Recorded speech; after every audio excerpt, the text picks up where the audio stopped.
E mua na toi 𝚜𝚘𝚙𝚢𝚑𝚝 sa mo le tunu pele le nei vaenga o le fiafi.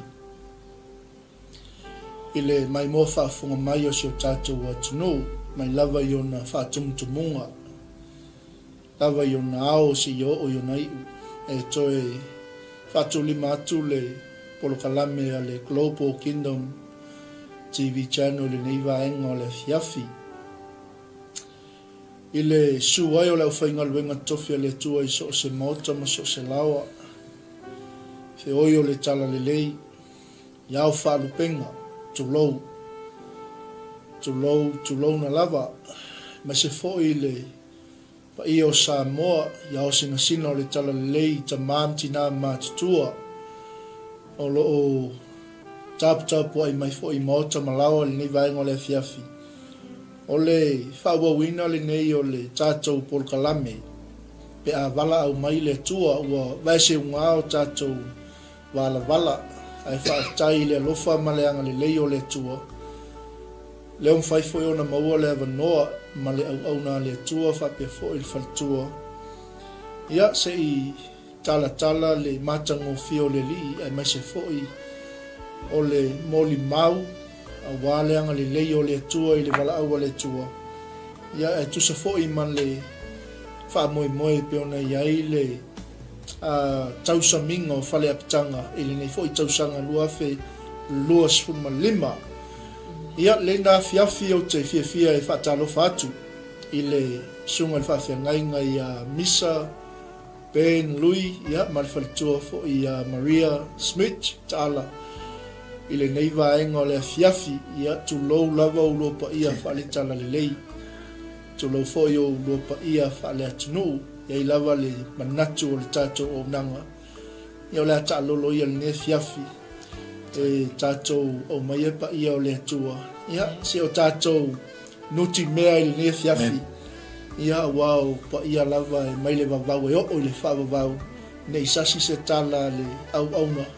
I ona whaile malapi o le tātou polokalame, mai se le whaafunga mai o ainga, o tāpua inga i Kalesia, mai se fōi o le ministry o le tātou tatalo mo Israelu i Samoa mani usila nei, ia i le nei a fiafi o te fia e wha lauilo atu le malo whaalolongia le tātou polokalame le nea fiafi, ia leo asu mai le sunga le whaafengainga ia Misa ma le whatua ia muia. Ia se i o mātou moli mawatu le nea fiafi, ia i le matango fia o le atua, whaafelo i atu i lau sunga le whaafengainga, a pia fo i le fionga le whalitua, ma lo le soifua manuia le nei vaenga o le fiafi, ia o whaafonga mai si o tātou atu no.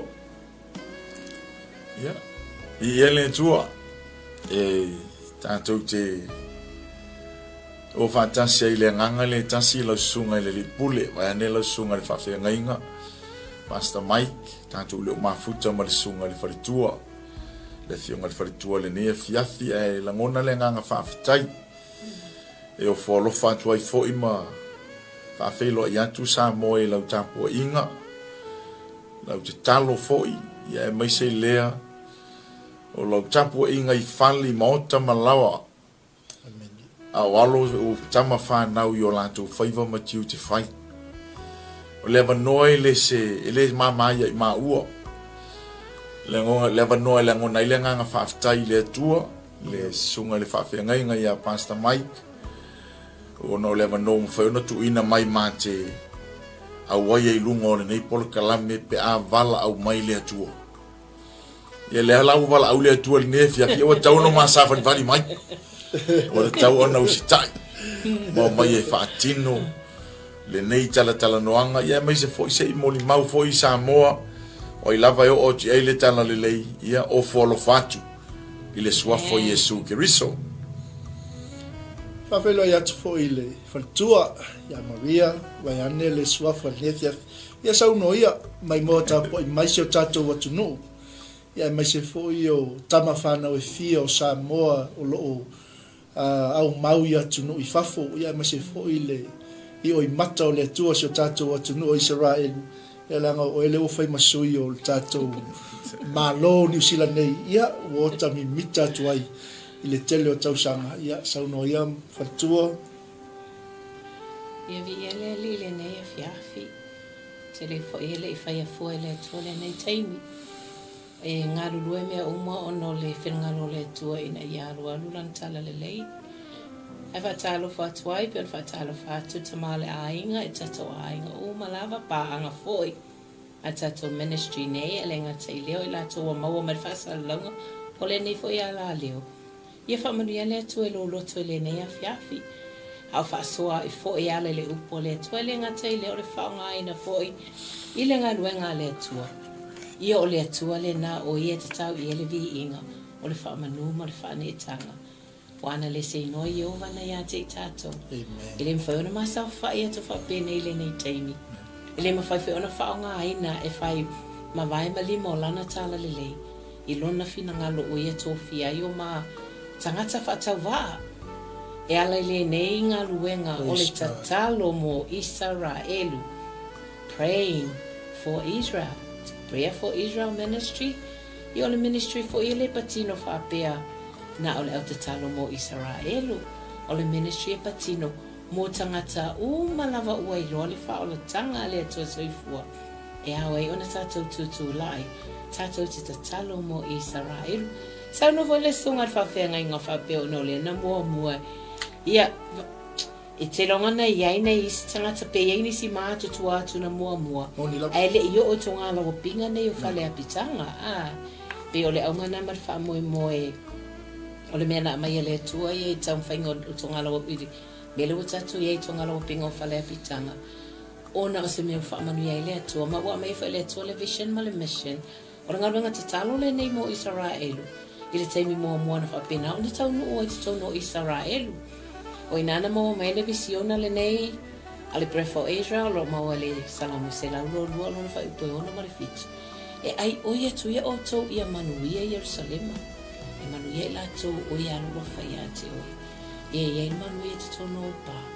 Manuia te tono o mahota. A o lona vision patatia. O lo maua le Isaia ona sumalua. A lona whai upo ona ma le fitu o lo whapea mai. Lo whapea mai ai, you know, for I have set on your walls. Amen. I have set watchmen on your walls, O Jerusalem. Amen. They shall never hold their peace Praise day or God. night. But you who make mention of the Lord, do not keep silent and do not give him rest until he establishes and until he makes Jerusalem the praise of the earth.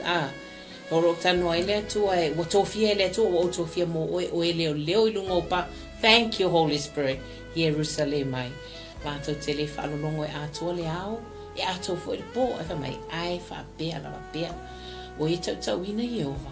Awan e fifi le mo o tau. Awa fo ine tu watu ia te ia. Ia fi le mo. Se ia wha mawina ia. Se ia wananga. Wa whai Jerusalem. Ma vi ingo lalangi. O ina le na mafua mai ai le ingole le vision ma le mission lea. Lo wanga ye matwa pe na tutu la ye the Prayer for Israel ministry 30 years to this year. Next year will be 30 years. Yeah, fa pe na fa o me nga lo nga istam se yo me la vele le tu la ia leli Malo whaftai, tua, ia me se fo I le sunga le whawhengai ngai a Misa mo le tātou whawhila I fo I nia fiaf. Ia I la wata tununga e taona motu le pau sila fia. Ai tātou tele I o le sila asanga le tātou whatantal noanga le nefiaf. O me lau sunga le whawhengai. Ma le whantua. Le ua a toa le leilwa yaso, ia le whatoa maua le tātou. Praise the Lord. So ta inga talu mai le whamoe le vaso le nei. How are you guys? O le ase whalongona ia te o nei taimi. Ia mai la vai la sona o mal fa moi malangang fa lo ia le tu ar tai la sunga fenga inga mo le fa vesili o le ala mata tsau tala fa pe ile tai mi o te mata ma ia yo to por kalame ia me se le ne ya la leo lo sunga se le to au le le la u fi o sau lungo ne ya la leo Ite lo fue la fa penal va ngale mata mai. It's the glory. Hallelujah. Hallelujah. Ya ile saunoanga mai ai ol porkalame le version te nei ia e moni le saunoanga le ai se malolonga te le terminalu le po ia tau fatulanga ina ol porkalame se ia o mai ai le po le astona ia le nau lava ina ia fai me sili mo le tātou atua Amen.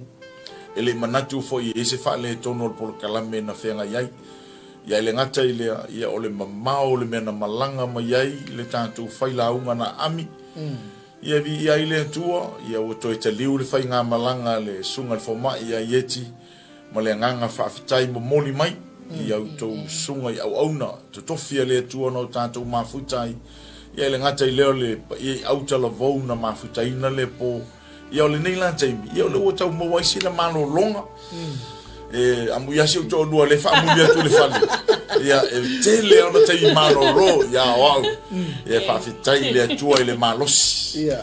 tai lau tau te talo ia o lo mawai pele malosi ia uma mai le ngā luenga o toi alu lea onga se tau wa o pese le tātou wa onga ia wari wha unga le vai asa fau ia le mai ai le tua le malosi ia le li Ia le tua, ia o mai o e fatua. Le ase la ngona ia te nei taimi. Wa umatu fo i le wha moi moi nei tau sanga ma le ngā whaaloar. O se langona o le langona fia la o sunga whawhiangai. I'm blessed, I'm happy, and ia te awa ia o te whawhitai le atua. Whaatau no uina ma le manuia mea o malama. I le rona whina ngalo, malana porkalame. O porkalame, ele o se porkalame e fai fufuanga le tangata. Ai e se fo porkalame ale angangpa i lona taipu. I porkalame whaatatia, but a lot of things have changed from the Holy Spirit throughout the time. E o fo i tatou whailaunga, o whailaunga na tofi le angangpa i. Whaftai e fo i le tope an tala non sa ma, o whaavano ina lona taipu. Ma whai e ona tatou mafuta. So I am happy. You know, I'm happy and I'm joyful and I'm blessed and I think thankful to the Lord. Whaftai le ngango le tua. Ona o whatau no ina male manuia mea. Malava. Fia ma tau whapena fo tira ngona fia o mai la tau na awai le po. Ia le ngata fo i la tau whapena. Ona matamata mai lunga tapena ta whailangi. Ia whamanuia ele atua. Amen. Lea la wo fia nea fia. Ia o lea tau mai le lua sāfo. Ia o lua aia pe o lua lau whawhenga fia. Ia e moni ia le upu atu ele uma le lua au le lei.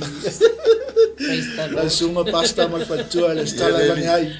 La ngai au le lei ia whana wa le tua. Le upu whana na? Ia le tua. Amen. Ia le e manuia lo loto lo sunga le whenga inga misa i le tūlanga le wetau. Le ise malolo. Le anga i le malolo a whanau a le tua. Ai manuia foi lo loto i le saunonga le whalitua. I'm blessed, I'm happy, I'm joyful. It's done. Ia pei fo i o le sa vali o le afiafi na moli mela na au. Whaau au pia. So, greater things are still coming. O lo a ngai mai lava va venga o le tua ma me te tele o le ata pena i le tua. Ia i la fo tausanga pe ata i to i le tua le soifua ma le ola. E mua na moli atu le whamalo ma whaatai tele lava. Tailo. Ia i lau sunga le whawhianga inga ma le whatua i mai se fo li pa ia o le mawhtanga te talo. Watu le whamalo nei fo i tua le tātou ngaluenga. E tusa male ngaluenga whita sa auto. Whita i tunga iai e le whaingo fia le tapenanga le mātou fo i. Vava ai ma le mātou taunu atu fo i. Manuia fo i mātou loto ono le tapenanga. E fo i lava le vi inga i le atua.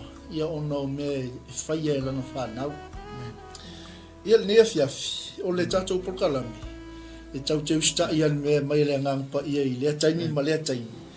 Ono le mana ia o le tūlanga le o ia i le saunonga le whalitua i le visiona ma le misiona o le tātou. Nanga e manatu, sau se taimi ona o le iai, langa iai ngai vaenga o te fia a mata mai iai. Le anga e le i wala au le tua ia tātou, o tātou matutua vai ane le ngana, iai lava mea na a mata mai iai le soifua ma le ola, tupu wa eisa moa tulo. Ia au foi ona sila fia, ia nei lava enga o le fia, a tonu o ia inisi o tau a inga, mai se le ministry wa la tō malama fo I le lua tupuanga e maise ia o le soifua au na maisa mo ia le o na to pele ava no la sunga va fe nga ma fa to sei fa ilo la ngole o lo wa no ni e te wale to mau se ava no ia ai le on fa ilo o le lua taimi nei o le sunga fa fe nga misa ma fa tu o ila o fai ma tai foi on maftanga talo sa mo I New Zealand nei ia e pe lava on fa ilo tele o taimi ele fa pito manu ya tas on nei ministry mali nei visiona mai leli e ma fai ona awai ya yo sostangata e tu mo le nu o le tua ia fiafi ia sei fa ilo lua tu anga o matua na fana wina ia ai mai se foi o nuu o lo fa pena ona na soifua mai ai ia mata tu ela sunga fa fe ngai ladies first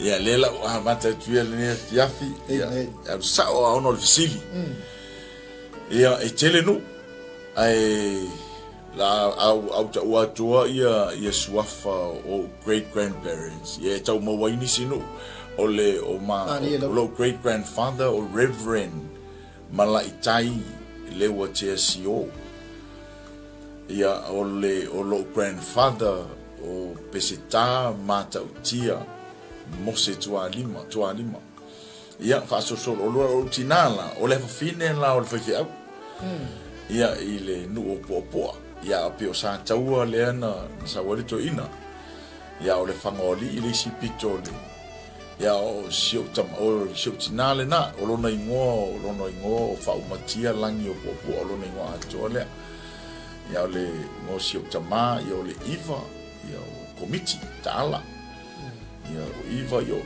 popo foi le spito tele no o to ina malo matua ia wa ia no ola mai mo tupu mai tono popo ia ma mata mai nali sama valinga I tu la rua me uma ia o sama me uma lava se o ina o mala wile tu inisi fa manuele tu manga I mai sia onga ile motele ia pia malo faftai lewa mai mo se tato watu o sorry o tamol motu ali sa taua iva ia manisi o nu ia na tau watu ele sunga fa fenga ina ia misa ia o na tua a ia reverend malaitai lewa te sio ia male tamafu ia pista mose tua lima ia male tamafu ina fanawina ia o komiti Taala ia viele tua o siona tina ia o puapua savai saule sorry fa o matia langi o puapua wow so fa longo fo ia ia toinga suafa fa ia o fa manu yanga ia mele tua ia Maria sei fa ilo ia na yo tua ia me se fo ia lalfanga sa ola matuputupu ai mai sa mo ia leli ia te lo fo ia le nei ia lo fa fonga le ngang pa ia tatu no fo lo ia ai fa tai le tu ai ma tu na tupu mai ia o sina yo matua ia le fionga ia 𝚗𝚘𝚎 Schmidt ia masutina le fionga fo ia puti watua fo maono anai Schmidt o matua ia na fa pena ona ipu Schmidt fa pena ona soi fo mai ele nela nani ia ole etele ia ole tangata etele fo inu I te o fa mana watu ni no ele umatu ia no fa pena ona soi fo ne a ole me ne ia e ke roinga ia o ke ainga o mai sa vai o ke ainga o ma foi ia I upon ole ala le na o fa pupu watu ole me ia o soi fo nga atu ia pe I falela taina e falela taina ia mali telefo ia no pia ia o nga mena no foi matua ia se son me la ngang pa ia ia le ma lo faftai ia le la o ma wa teina polu toi teina sa va il fatua vai anele ia fatua fo nefia ma lo faftai le fo wa fa ilo tu langa le tu anga fo ia mese ia ole o no umala la fanga sa o la matutupa e sa mo ia ole tu ana o fatua ia mia ia o plota I va fosi Schmidt ia male tina ia politiu atoa foi maono anai ipu ia mi ia le ia lo que vai acule suafa le politiu atoa ia suafa foi o mato ai mai na o tava pune foli misa ia ai nga uma sa moe tasi ai nga ile tua ia malo fa tai ia le tua le fiafi ia ile tup ai sa mo feni tulanga lua po ni primary school fa solo mai ai I kolisi ma fa solo mai lava I university ia le lava ona o po inisio mai mo mai nefe pui se o go pen ia por fa tu mala nga fa lo ia na mai ele tulanga lua I po na fai o mai la ua o ngali tulanga lua sanga o sanga la sa mo ele vanoa ia ma o au mai ai I le kolisio Samoa so ile a ngal kolisio Samoa fa solo tu ai sia tatu tama I investile na I malifa ia o mole o malifa ia ele Emmanuel le tau mo fai mai scholarship ia ona ele I malosi te foi la taonga ia ena mo wala mano ta te goto el politek so manto le manto tau sanga na amataina le polytechnic I vai vase wale sa TTI al mato sangalan amata ilo ina le diploma le electronics ina le polytechnic le I vai vase ia umale na ia mawale vanoi ngalue ai mo le company tele le Yasaki le na o Japani ia o se vanoa taua tele wa pe o se o te alu Japani ia o le taimilina o mono tu watu le ola I le atu o matalia Yesu ke riso e ve malima whaola I lo nei o langa a wao nei e katoliko si o tama ia a o le afafino o le whaife au e whakasa si o tina ia e na tupu mea lai te tono o le whakasa na ola mea ama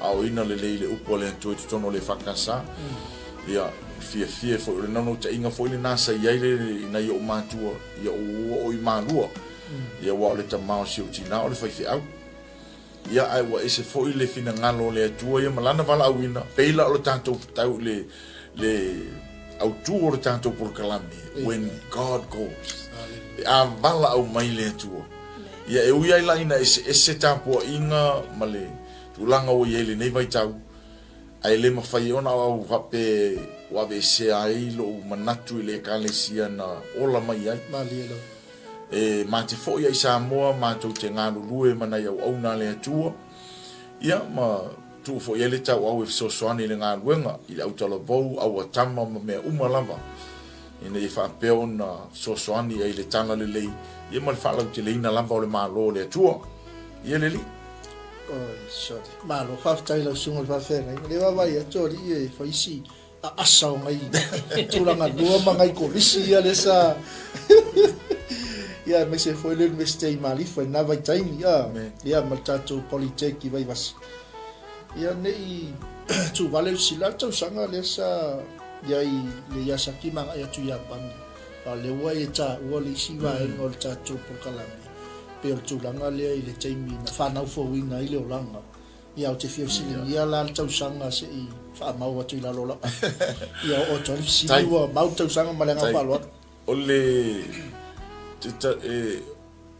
le amata fa pelo tala ina ia fa ngofio na malama wa fa pelo lai mai tau mai na ia wo o e mata mai o ina na matou sava le vali fa te si mai o te le politek o matou feo ai fa tasia male uso ya fanua fou Filippo pele uso ya tui palauni ia male uso ya ai lima seve ona ia wo ia e o umai le YFC le utala vou mo ke riso ai o ina na tu o le ta le pasi le fou o e la pasi o le fale ai o mai tawina la le o dia to e uma na o le pasi ai wa tu e anu le lanto solo le fale pule nu uma le lanto 𝚗𝚗𝚑𝚗𝚗 alila o fai pe ala le fainga lea o tu fesili ai malo mafofau o la mea le nga o le wali o le fale pole no ia o ina le solulu le o muli e lo o ta muli fo le fa ta mai titi nau le lo pole ale mele pe ta mai titi fai tala ho le fie lo le mele. But something happened when I was following this free boys o te o lan lo o le pole no ta to fa si ma wa lunga vo ile o te o tu o tu mu ta mai tia o nga fe lan lo no wa i to ninga o lai pe pese ma vivi lai ala langa tu tono le fale pole nu a le step pito me ila lo le o ti o te o tu lo ina a o lo atu le o lai e worship leader le tamai titi sa anaku vai ane i o te lope o pe alo fai au le o na vai ane le uso ia sovara ai ta lo le pese le e alo fai su ia te oe ile tu fesilio lo ma fau ma lo le mautonu le na o batu mau ai u fa longo tu le sa le pese o le o ala la unga ma le pese. Amen. Na o sa vali mali a matalona la ala ava mali tu ala te mo titi sa va i lunga ma watu tu lo walo no for pito i tu o le winga lo o tu ala fa matalanga ona o le o te alu ile polite o ina o i loa ai le swinga ile tu o le vala aulia when God calls o langona ina o loa ai o lo yeise me o lo fina ngalo ile tu mo. Amen. O te ola ile university o te watu le liansaki ia o le te alu male nganga lea ua fai le tua se mele leia tia ave la o le compania pan pe o ave o se test pe o le field mua le o ave ese tua ia mo matua malo ainga male lotu ai o alu ese atu te alu na o au lava malau tamo enga male atua se va ai po fe tonu ale ma losi o loto le fa le nganga o te ma futa ia te a fa longo mai nei o ia vi ia le tua o e tu mau i pe le savalinga fa fetai foi o toi mo le ne manoa i le sunga le fa fe ngainga ma le nei ala leo ia ta to toi feilo ai ai lunga o le fe au o le tala le lei pe a feta lai mai le atua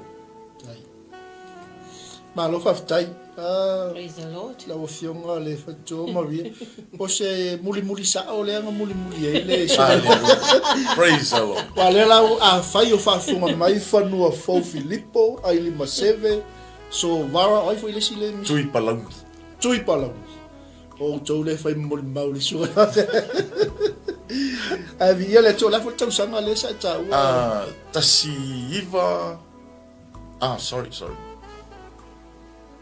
tasiva iva fa ia via le tua o le ia inisio i la to ba ta o la to swafa ia na ia le sao fo ia le tu e fo yon faftai le tala no atu ile te mo fano ia ele i te i wala au mai le tu na ia inisi na so swani fo ilo tato tau ma fai mai ia le tu le wa mo li mau ni fia fio fa to Maria ia o le se fa ilo nai a onga fo isa mawa elo la to lai mai le wa taini ia wa lewa o atu taine fala tai ia taine tawa ana ia leu tau ai foi nai ko lisi ia mana ia onga mala kan falwa vi ele ali ile ola o ina ia pe ona tato ilo foi pasta malela e mo moalo ainga e mo moala o ngale ainga e ke isa vali ke ru fale ao mo tsauna e alu ia pe ole amatanga na o langa o ina. It was from home first. It was from my parents and especially from my mama. Ile tulanga le tala late. Tulanga le upole tu mala o ina le upole tu. Ia le langa tupu ai na penana na ave na yo matu ai I St. Mary's is Havalalo. My dad is a very staunch Catholic. Olo tamaole elo tupopi. Yeah, so o ia la o ina la fa pe o na ave mai mato ia o ngal katoliko. O St. Mary sai sa lalo no ia la onga ia o ma St. Mary sa lalo so o to ia ma le kolisi fo St. Mary si vai moso ia o ma le kolisi St. Mary si vai moso ia walo leo fa wala wa onga ile University le Kalisia ile University le Kalisia e fakasa te ina la le tamale po le fionga fo ia tangalo pita le ana fa pena ona da manefatua ia ai ono fanafi la uana sa fa pena ona mataina le University le Kalisia ina lua ile University le Kalisia so fis wala nei fa umela wa onga nana wa tapuni le University na le Kalisia le fa bomina no sa wala nei New Zealand was all in New Zealand walu lo lo Victoria so I went down Victoria le onga Victoria wa onga ai fa umela wa onga ia umela onga na Victoria o toi fo ia lo Samoa mai no le Samoa e tautua fo matua ma whaingaruenga ai so no mea la ainga na whai but every time fo le na pe ona tala no atua pastor o le olanga ia tupua e o lo whai a onga o lo whale a onga mua o lo ai Moni la. Ko whea le me te anga i ai ma e a onga ai ai li ave se nai ia mena tu upumana tu mai matua na ngai tu no lo matua ai ngai my mom my dad was a very strong Catholic ka fa alo tina o le tangata o tina te tano i lo no lama a o ni mo le lo fa fonga le anga pa ia pe o ia le upu le tu e tu no lo matua ai ia wa tu e fa tasi foi matua ina foi na fa pena na tapu e le o langa o 𝚘𝚘𝚎𝚘𝚘 ile upo le atua mainly the word of God o lo lai na ma lo si fo le to ina le upo le atua ia wa fia lo fo le to ina le o ino salamu te tono ma to ainga every loku ke vai ai o e fa ya salamu ia mauti noa o tau lo to ma to salamu ne o to titia mai la salamu mo fa solo tua e fai ma le taimi o fai ngalo tu ai fai la taimi o fai ngalo tu o ma salamu wa ma tu salamu pe o homework ngai e amai e fai amato a le o langa fa o ina wa pe ona tala no atu le fatu na te toe ina yo matua e o lava talo sambai tifa pena o ina me o mo no matu tina o stanga te fa me lo fa ina le tu e fai ngo mengi script ma le fai ngo se production so she write the script down she write the whole thing down e tu si o mai talo le tamiti now no fono la ia fai script ese e tufa i to no mato ainga e tufa la wa mai ma just another thing of ayaya uia o le fa mo poponga le ainga na te mai na ma fa na wona uso o na tuangani na melo le tufa tasi uma le li o le e fa talo lo tamiti yeah to fola tanga mana pepa ya ole matanga na the walking but ole tata le mataria mai la ole tata no le taimi le no le taimi na le te fa peta ita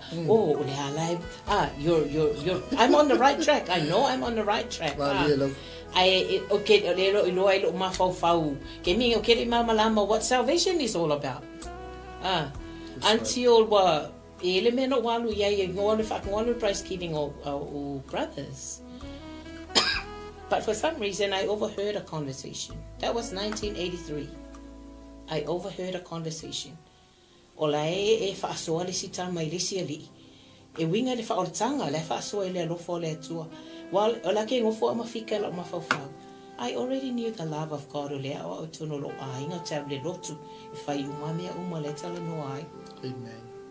But something really hit me on that day, you know, about the love. That was a very different way of how I see the love of Christ and how I see Christ as my Lord and my Savior. Ele fa yesa tau tinonga le taimi na le tala ngol tangata le listangata. Ala e wahita ya ule fa longo tu le tanonga le at that moment. So I went home. Wo le se file mo tu ele tu elot. And then I actually went into my own room. Into my own bedroom, my own privacy, my own space. And I kneeled down and I said, Lord, if this is really you, then show it to me. Amen. Regarding salvation. But all about you. That's right. So, but how can I do it? Because I'll tell him about all I'm asking is come into my heart. Come and be the king of and the Lord of my life. And you know, after that prayer in my own room, I got up and it was like there was such peace in my in that space, and there was a joy in my heart, and the love that I had never felt before was like warmth, cuddling, around me that time. And the first person that I really want to see at that time was my mother.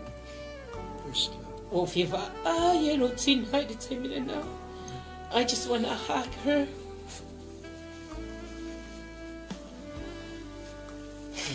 Alright, pe ole wa matala lo mafau me umana ho ya ulutina. I want to hug her and to say thank you. Because it's tono batua faster. It's only more to ngane ma. Ele tele fa ala me. Ele fainga le elotina e ole tina ta lofa. Alotina foi na tele faia faleanga ina o fa peto tasia o tini. I wasn't a princess in a house. I was like a Cinderella in a house. And you know the Cinderella story? If I fe out, ea oa oi mea malava. Mea mai klai kiki kapinganga o mea uma se yo kanga mea o whainga mea ai everything. O la wa uma na. She was so strict on those levels. Pela look to mai kama whai ngane, whai whapuringi sese aku. Yeah, pawa Taala shutina bai. Ike walengo fo ya malo wa fafinga nga. Leo langa a calling. Ele ke me whai long ainga e lako le ma whai long ainga.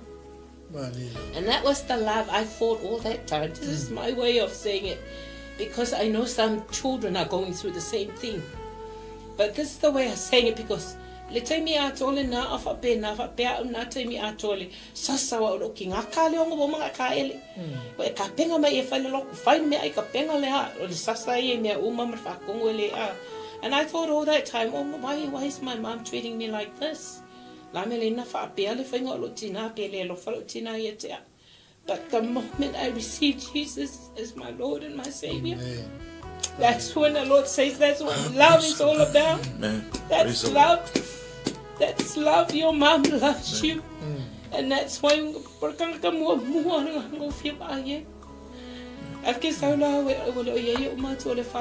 early morning, I got up in the morning. I went and I saw my mom sitting on the bed. Sitting on the bed. I just went up and hugged her. And I just say, thank you, Mom. Thank you. Now I see. I was blind, but now I see. I finally see and realize what you have been teaching me all this time. Well, I'm a tanga now, of my life. Until I have to grow more into the Word of God. So no me New Zealand ne fa wanga ruenga sawa mane rodi now let's wele a. Hallelujah. For ia tu isa mo telemen fa ngai na no tatu taimi. Ole tatu taimi. Telemen fa ngai na for le tu University I Victoria. Fa ngai nai 𝚘𝚘𝚎𝚅 lenga tena ole amatanga prayer group I tono Wellington le aonga in the university for the Samoan and Pacific children. Not knowing when I go back home that there is a mission and a vision, and there is a ministry waiting at that time. Hallelujah.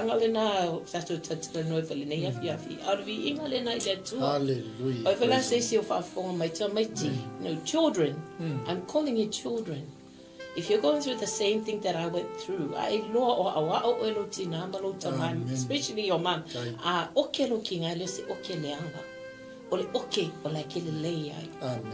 so hear what they're saying to you, because when the Lord sees your heart and He knows your time for Him, you would know and you would hear everything. They will all come back.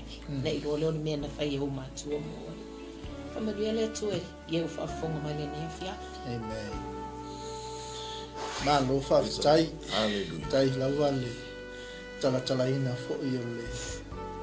So fu tu wa e sa mo e mese lava mo ni lava fa maoni wa ato mana tu lawa ile. Tato so fu ngai sa mo ia e a mata mai lava tu tono le ainga le o wina. O sungo ve no me so. Tenho pa avira no na li fa tu wa. Se la sal wan manon pa velan mana la sa ta mil Sei kau fiofi mai la. La ngau te o ia i le pito le wa e sa no mai. Ai pe o le matango fio le fia. Yeleli. These are the testimonies. Man. Someone out there needs to hear these testimonies. Hallelujah. Fa tai fo i le fatua ma le sunga fo i fa fe ngai ngai. Le la vaua tala mai. Nga toe just a clarification fa mo le fa le to. O le iwa tolu po le valu tolu le sa e ta. Kasi iwa valu to. Ia sabat valinga mele na le o mai ale taimu le nei. Ia le foi sata o fatua ia kolisi vai moso fa wau i meste le fa kasa. Ia le sai la lo le pule anga le tamaya tanga lo pita ma le tinaya. Ai ono fanafi ia mamalanga mai nei sila fa wau fo ia o mai le meste Victoria. Ia le tu. Ia la o tasi lo fa o tiki o ia. Au tikla po ala le o ia. Lea life ia mana o mia se lua saunuanga. Somewhere in life o fair se venga lua feilo ai lo suga va vera. Vale wa toi fo ia tu faltua i Samoa. Hallelujah. Sai le tele foi tau sanga nga lo universite le toi fo ia tu Samoa ia le foi mai tau atu le sunga va vera ia tasi iwa fa. Ia se ia o atu pel faltua ta mai tau sanga. Ia langa lela amata mea tu i tamole kolisio Samoa ia por tu langa lua ho po masanga o feale ia o la fo tau sanga le sa lua fe lo ia ima amata mai ia ma ta tu ma le nganga fa alo tai e lo fa fonga le nganga pa ia le ne fia o tanto moli mau lo sunga fe ngai e toi foi le titia la tala i tu o ile ina o wanu ya pani o foi mai ile malanga le na mantu o ya pani o se matua i testa i lo lava tangata faulaina malila au tala noi le faulaina o le lo uita i ai pe faulongo i nava i tau au tono le fakasa au faulongo ile i tamaiti e matu te feo i pe o fa mal kolisa Samoa au faulongo ai tala noa na ia o la ule ta o suafa me o la to faulaina o lo uita i ona o lo ule man malama malila o ena paulo le me o lo ta o le upo le tua e fanno ale nu o no le man malama le se poto ai ina o ilo le o le wingo le upo o lo o faula ina o talia ina Yesu Keriso le wingo la lo matalanga ilo walu ia pani o ka se lui te leo le lui lo tangata ila o vai to tono New Zealand le o sauni o kilani o lai wal Wellington to foi mai ele tai ale technology le o tatu ia New Zealand nei pasta moni love ele technology le o ia pani o le wingo fam talanga o le awala matu o le apartment po le motel le matu no foi anga ile onga pe afaitu la matu te sava vali le malulu pe sau tu fa o foi te fai tu a most au mafana te savali anga ile mele fale onga ai le ala lea e te kolosia a wala drain ma me uma te witu ai e e mo venting machines fo e po au me fo e machine fo e ngale kwa le coin sau fo mo kwa le coin sau le apa inu ai manga o kofe vela ngale kwa le coin o mil kofe vela sau le fang kofe vela ai la marka ma le kwa le coin ai sau e mal apa pia so o se ko ai nga pia le au sola le na ma tu malanga ia e tuita tau sanga o matu ia yo ia lo wingo fam talanga foi le free le telo le tupe na matu maua e ese le tupe au mai te tau mafai mai ai ai ese le tupe o lau lava a lau ni au tupe Amerika Moni la. o lo winga la rom talanga o le telo tupe le e tele me ma fai ona e fata wina ai so na fulita maiti le pia o mea uma e patia tuale po le so ma fu e tau i leisi aso sa e oka ole saulo tonga na ye i le nā taimi Mali la. Aola umoli mau au whaafafonga le tātou atunu umoli mau fo ilenia fiafutei lola mai mo mai nisi na mātou malanga. E bibi i whai a ele loto i le atua. O se lu i tau le i lo tangata. Na o walu ele ingalo ia tia ule le tala lo tama. Ina ua watei mo mua le pita o pese mo mātua. Mali la. Ai whamele tala lo tama ia tia ule. Aua ne ingalo ia te oe le atua. Aua ne ingalo ia te oe le atua. Aua mai le nā taimi a toa e pāki ka mai ki kongo le poku a lau te tau mawhai e whai tau si tuspa ia.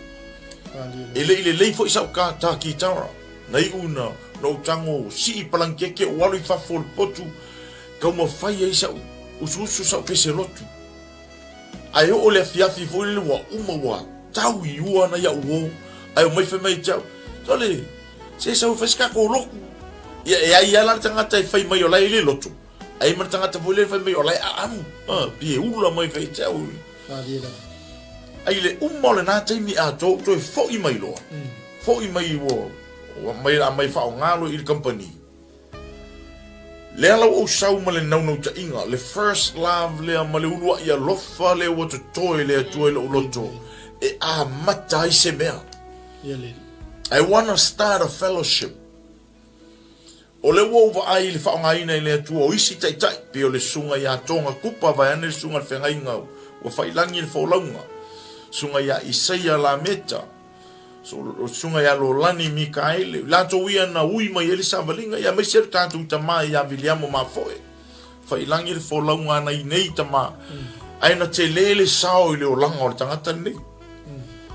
le la o foi mai o mana tu a mata se mea o te saula de company le pasta te la te le tolu wafe tangata ai lata fo ile tolu malai le kapile te leo le o company e uma pe la te se furuta usanga no ye company o te alu e se au te le ilo uma tangata na tangata la vo la u department le u te ilo o watu lo sili na isi a wola ye fa tu fai se fellowship fai se bible study no ye fa me na ista e isi vai ngala e amata ye ese ye study group ese ye breaks ya le la wa tu na iswa fa u te lo fa fonga mai na ya wo ye o le uso ia lole mai le nua Saina. Now I'm talking about the village of Saina, not China.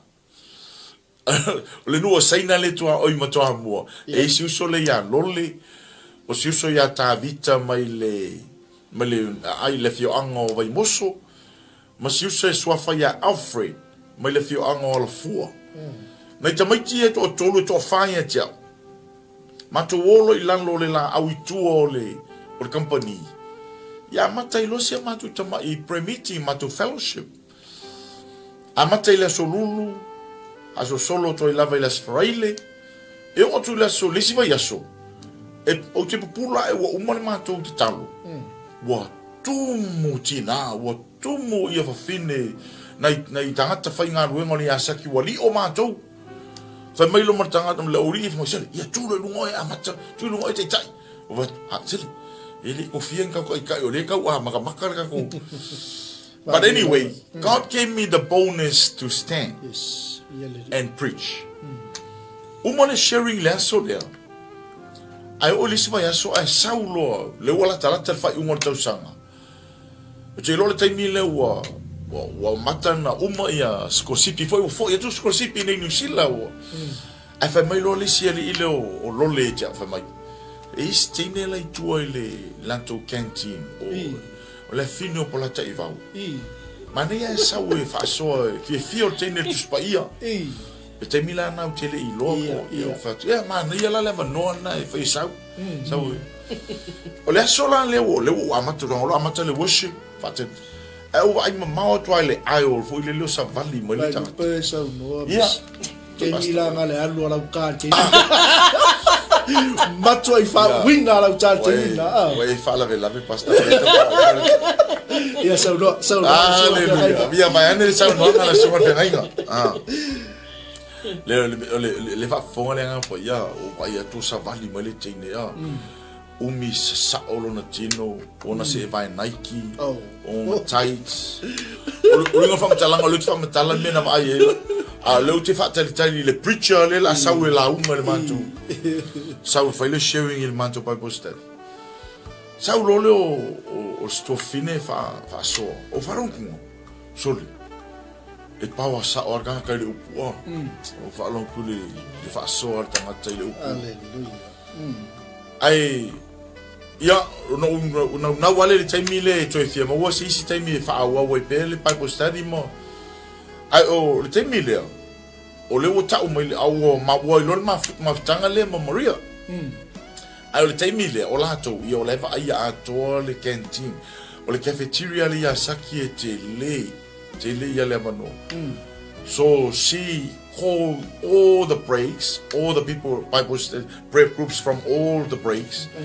Lela ia nei to fa fine yo mai tua te lo pet so si le fia le fio mal tua le fo wa ngana lu fa fa au la u ia o ngana lu inisi breaks ia wo tu fa tasi lo ia tu le canteen ina ia fa tu fa tasi mai breaks uma ia le saki ma mata mai lo ila le na mata I lo na ma futa amata no masani ya Maria ia ma amata lo Bible that was 95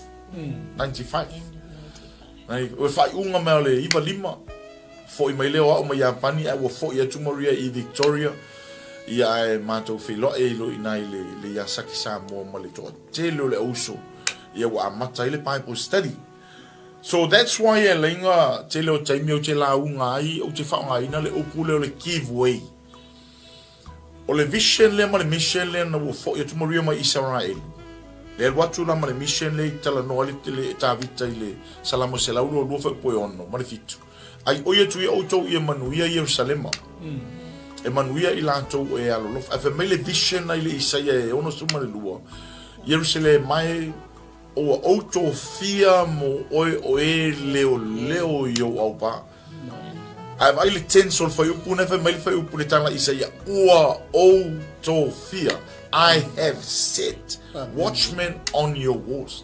So it's already been called. Wo umon e uianga o le foto a mata ile taimi le au te lo le taimi o fina nga loile tu. E vala au ile au te talo I te tono le yasaki. So I had to give way ile melen o na we a mata ile Bible study. E male fellowship I tono le yasaki. ai fa nga lo tu mai lo le vision ma le mission le wa tu Maria mai Israel ai mato nga lu e fa tasi ina ia tino mai ma ia fa wa lo le nga lu nga le I tono le prayer for Israel ministry ia vi eleli ma lo fa tai la sunga fa fa nga to tele ni si o le moli mawina fo ile tato po kala me ni vai no le fiafi to fa fela ya tu ya ona le tua ia le ma se fortino ke viso le wa pale mai lungo tato o nanga ia le ele tika la u kana se ilonga sa mo fa tua to lo ia wa ka tiki nga sa no lo fa tua to lo ona ile le vai nga le na ta wa lole la sunga fa se meu e mai mo io oe le fai mamoli mau ile il maftanga ai fa tai la sunga la fa nga inga la wa e fa manino le amatanga fo il maftanga mal filo inga men ia le o tali to mai si officialia le la lo ono le tau tulia pu lava po fe tonu lava le taimi na la mona e o lua le visiona ma le misiona le ma a mata mai e lo le foi la foto o malama le fiafi le o sa moa ma o lua lava le na a mataina le vala aua le atua. Ia lea la tu ina tu le vanoa le fatua si fa mau ia lau. Sawa. Pega ia au fa la vela na ia wale na malaina na suwa pega ia. Nei teua e vave mai. Kwa so ifuanga le tatu te ia sa tatu i uma mai lava i le olanga le fatama olanga fatini tu lo lava lo sunga va venga ia e tu pele va no fa le tua nei te o ia ni va en o le maftanga i misi mai la sunga ia la hallelujah sa e me fa tu anga le wata o ta si vai walima ia ko fe tonu lava la te ni le nga ai tu i lo ma mala nga fa lo tai for kakal ngangan ngaya so ngi follow i ro ma twai no mo yo this is not what I was thinking of and my loa mic motul salam ia leli well malikani le wai o le wa matfena renga tau tua foi tono le ainga tono le company le yasaki Ole tausanga foi la le ivalima tasiva ivalima lea. That was my first trip in Israel. Te mi tonu ala na wo foi me la onga umalfa onga la kono la ile Samoa. Wai le afo ia le company le se mato aingi tonu le asaki Samoa. E tautua ina le asaki Samoa. Lufi ia me tau mafa la tunu. Ia I tonu la wai le asaki ia the catering. Ia mafa pena ona serve le mamalo le tunu. It's tono company le. So mai le taimi le le iva lima la le safa pena ilona na malau te seta si o wobe fikifia risala elu. But at that time ole wa maka o ke alu ala I fellowship the night I went to I'm still hyped up with the salvation of God. All throughout this time of my love for Christ was full on. E paole no te inge te leli e o lale me ke fanga o whaonga I lo whatauwa. Jadwa lai wheresipi ala YFC, but at the same time, o ke sawala o wheresipi Beach Chapel. O whiwhi awa ia le sunga whawhenga ia milo 𝚟𝚒𝚍𝚎. Ma si on whaltua ia rewa. O pela o ina ia le sunga le whawhenga ia milo. He has a love for Israel, that man of God. He has a very strong heart for Israel. Was it me more for le wo whalonga se tangata e tala noa ia. It's all about Israel. And what God, le governance le to mo Israelu, ma le finangalo le to mo Israelu, ma le talo mo Israelu. So from that time on, no fomo mafafaua te mi mo fapia. Oh, why Israel? Pe alfisile kano so itangata why Israel? So why? My heart was drawn to him. Drawn to the message of Israel, and why we have to pray for Israel. So sa ililinga le upo le tua e winga ya Israel. I want to lose your friend for my ear. Le malanga fiki o le Feast of Tabernacles. Yeah, that's the first time I've heard of the Feast of Tabernacles. E o le Feast of Tabernacles. Do you want to come? It's me. So I said, okay, seek the Lord for confirmation. With everything, I always have to make sure I seek God first. I had to seek confirmation from the Lord to see if I have to go or not to go, if I need to attend or not to attend. So what happened is that so it took me a month. Took me a whole month to seek God through fasting and praying. And I to alu had kapengalo walu kem le Feast of Tabernacles. So the amazing thing at that time, when God says that you have to go, it provided from Fiji to Israel, and also my Samoa to Fiji.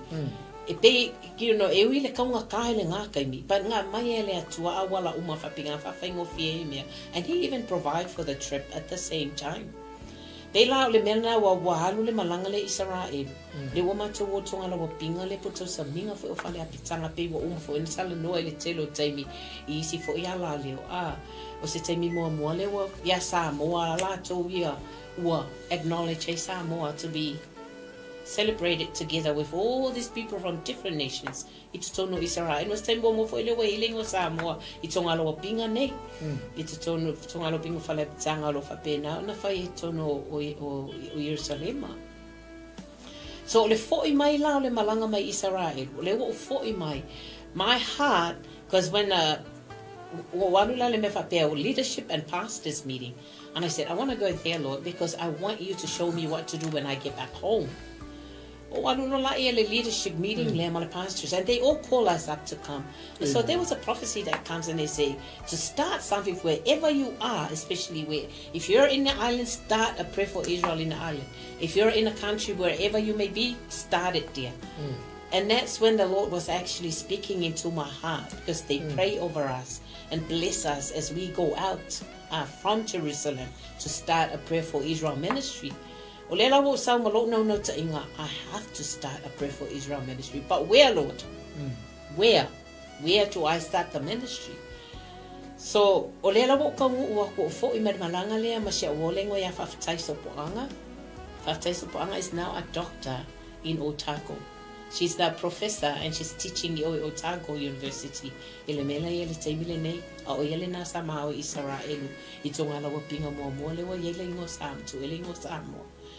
So te tau nu atu lai o te fo me Israel o te whawhetaila I le atua o te aru atu na wo ulo ua a mata I a study slide te tono le company langa pion tala na sau noa ia ben. It's a huge company. I outkumo ke kilo. This is I always said to the Lord, your field here, this is what I was saying to the Lord, not knowing that the Lord was actually gonna call us in that field. Amen. Lalaki kua le kitchen. Na wo fa along wa studies like here in different breaks langa o le company. If I break 1, 2, 3, 4 o breaks la tala no ia ben be ke mi langa break nga no ia fa langa study wala isi breaks o la fo we nga study la wa maka mai nga study la kia. So wala tula le wala de la so le tuanga nga go le la ku maka ngoi ku mai pe ma fa ngolo ke fa malo si le la ko break ki tsainga la ko break ia o va ko le la ku o fa le nga set ia me masima to vaenga. Mako team na serve lo la ko wa lo fa malo si le break ia o te la tula o ia sia vole ai materi masani a tale fa le mato study le so le na o le mena over aia le lo fia to tangata. People were gathering. People were hungry for the word and people were listening. But the time, because it was only like half an hour break. And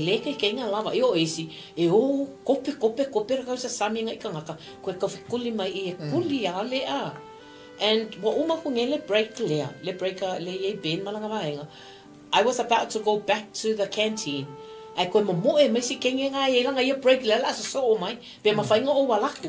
So all throughout the 4 breaks, I was on the 4 breaks. I was actually preaching on these 4 breaks all throughout this time. And that's how I actually saw how people were flooding in. People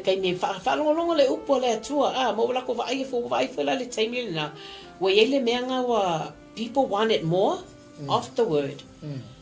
I came back in the canteen. We did our own thing, but in my heart I was like more hungry, and I said, Lord, what do you want me to do? Was stir up gather them equal canteen, gather all the 4 breaks at the back of the canteen. And I said to God, I don't know anybody in there. Apparently leading a group I manele kalalang pa ya nga olova la awa o my canteen. So I started passing messages. I was started to go through all I know, and I said, whoever was in the group became him, come at the back of the canteen. We're gonna have a meeting there. Okay, you want me to gather the people here for the meeting? What do you want me to talk about? All these things. My communication. And the Holy Spirit said, just gather them together. This is why start the ministry then.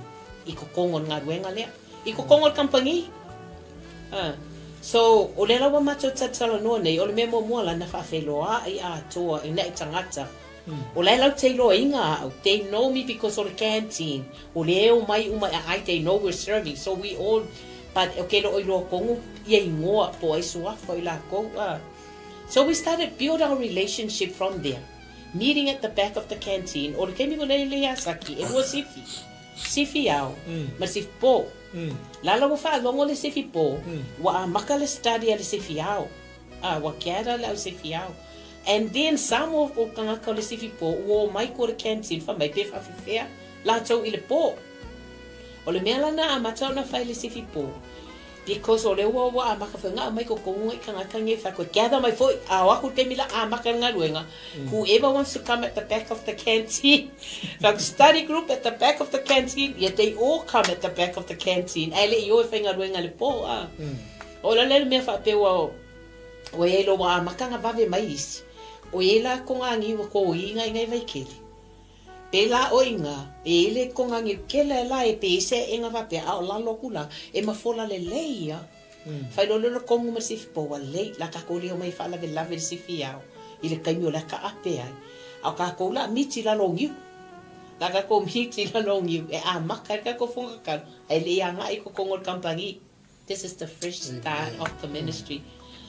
Ele yese me fo ngale fa penga feta la lo le tu and you try to wait. Na fetala I lole tua a makalonga work together. Ale mea lana whai, wala kulola e matala noa ya pēn walo kei loa, o lewa a makanga mako masangi I within this span of time. Whamone mole, e gather my leaders of all the groups, because o te le loa, poi lai li dinga le group I kong. O leaders la ia nga mai umai te tonu, wale whai kam whai pēne gather my leaders o le au, gather my leaders o po, nga mai lo le whan mato whonu. O le fono la le ngā matai loa, o le whaatia le vision and the mission at mai le atua.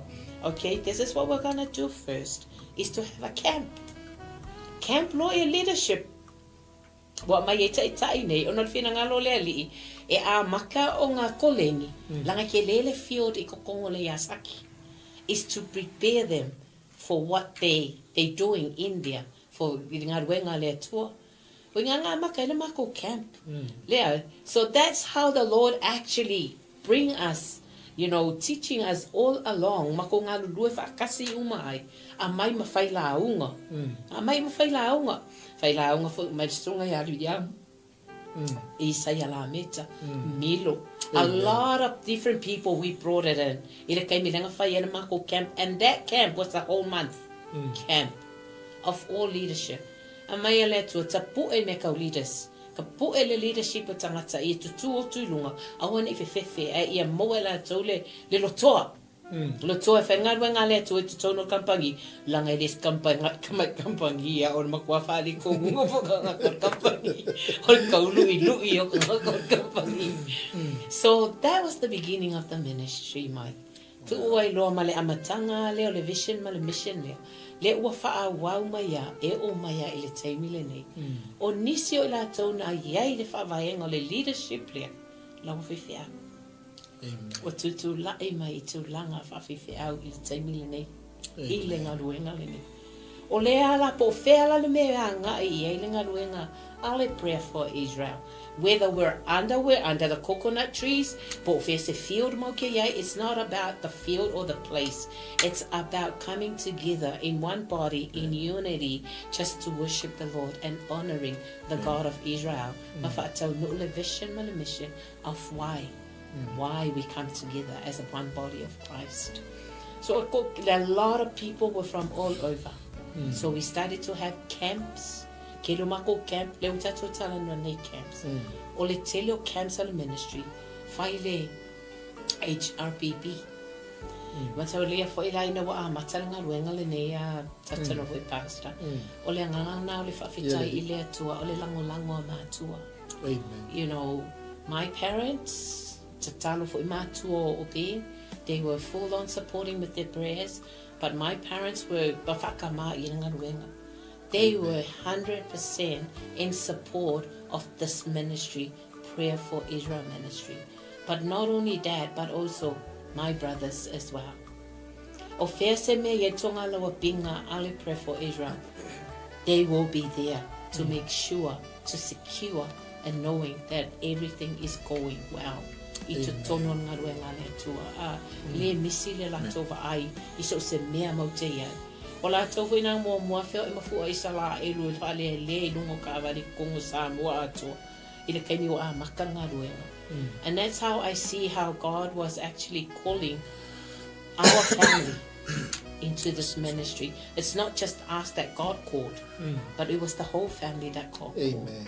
Because even the parents, our parents, my parents, were all full on 100% in support of this ministry. Se ia o lava ina ua wala awe le tuola soifua. Ale watu la ia e ia tua ngane. Whaawau le ngaluenga na whaia mātua. Even my brother that passed, everywhere we go when we went to Sawai Mokioi outreach, we went in Mako Ismatoi Tumalo, Matoi Matoi Tumalo Ngai Famono numero tolu outreach, the ministry outreach. You know, they were there. My older brother was making sure that we're on the boat, we'll get there safe, cart the whole place, and making sure our ese me faleton. Ito ngane tu malo si mai ngaluenga le tua. Evo inai to tonu inga ainga lulu fa tasile field e amayele ali when God called us, and you come together as a family in unity, then we would see the hand of God move in ways that we cannot see before, we have never seen before. Pero ngaluenga the ministry lang o telo temi fo ia ye sho tama temi o HRPP o ye le matua. Ole fa le nga mo ke campai HRPP until my dad passed. And my dad passed, and it was a bit hard then. Wo fainga tai lona ko mo se mako avangoa ile I ngai fainga mako ngalo wo pinga au le fale ana sa fa manui ai le tua I tonga lo wo pinga na fai le Prayer for Israel until wo le se ko le ko mo se mato avanoa It's tono falena. Yeah, wa matelo na su eisi fale motio ye. If I tonga lo pinga ale Pray for Israel. Ile amatango nga luenga. So it was God, like I said, when God calls you, He will also prepare. He prepares it for you. He'll prepare a place. He will prepare, even if you don't have a house, but anywhere you gathered, po lalong you, po fair. But you gathered in the name of Christ. That's it for Him. Amen. Because it's not about the building. It's about us. His temple that He's actually looking for. Ye pe ono o Taala tuna le ngaluenga I sambo le la wo me ali taimile nei. O lo fa wa wina lava. Le ngaluenga I ton sambo. But we got married in 2000. I know you were waiting for that to come. I said, oh, you know, never. It didn't cross my mind. It didn't cross my mind that my husband, this is going to be my husband. But as we seek the Lord, I'm not going to give you my list because my list is already given to my prayer. I actually had a list that I put before the Lord of the person that I wanted to get married. You know, fatuile tuatama. Emma Fayana, it's a noile to a little ministry, and I said, Dad, Emma Fayana, I am able to lead the ministry by myself, And the Lord said, no, you can't. You need someone. I said, okay, then this is my list. This is my list. You need somebody to support and help, somebody to be there with you. Amen. But at that time, we were working together with my friend, with my husband. It didn't cross my mind that he's going to be my husband because I looked at him as my brother. But imea umale ministry, to be honest with you, Mike, imea umale ministry e amaya le atua at that time. Pe a whaingi mako mea mole e whakakikia se what you call se proclamation of the ministry la whai pe whaingi miki afu po ngi fua po angi me whai. E amaya le nganga pa ia la ka whakakia I lo umafau. This is how I know, and we worked as a team. E mai la nganga pa ia la ka whatatia I lo umafau. And then I started talking to Ben. Amen. I relayed to him and I said, this is what I want. I want this and that. I want this word here. I want this name. I want this local. I want such. At the time, while I whangale lauke kua lauke whengaronga kenti, I alulolo kame kong whengaruenga wal whengaruenga konas. Gave me a break. He comes back with the picture already drawn. And you know, he comes back with the picture that he already drew this picture of everything. And then I gave it to him. I relayed it to him. Exactly. I am not lying. It's exactly the same thing that I saw in a vision. Hallelujah. Oh my gosh. I'm going to tell me na ele swafa ya pen o laingo ya lui. O lui longa swafa. Wana swimmer longa ngole ya lui ya pen yamen. Ingo maho isala edu from a Jewish family. The Jewish family changed his name. Wow. So Olela e mea uma ma ke kalangoa I o me fo e amai ele e kia o elo ele o ele ko mai kusinga ngi mea. But God knows he does have a gift in that area. But wa fo I fua po wa fa kia no mea, the Lord knows he does have a gift in that area. So that's exactly how this started with everything we worked together. Like what if I say something to him, it's so start ele mea lai amai, but it's the same thing that God has actually given for the ministry. And that's how everything started. You know, it's now but the first two things that I only give you 3 of my list on my list, but not the rest of other stuff. But no, you need it. You needed someone. Amen.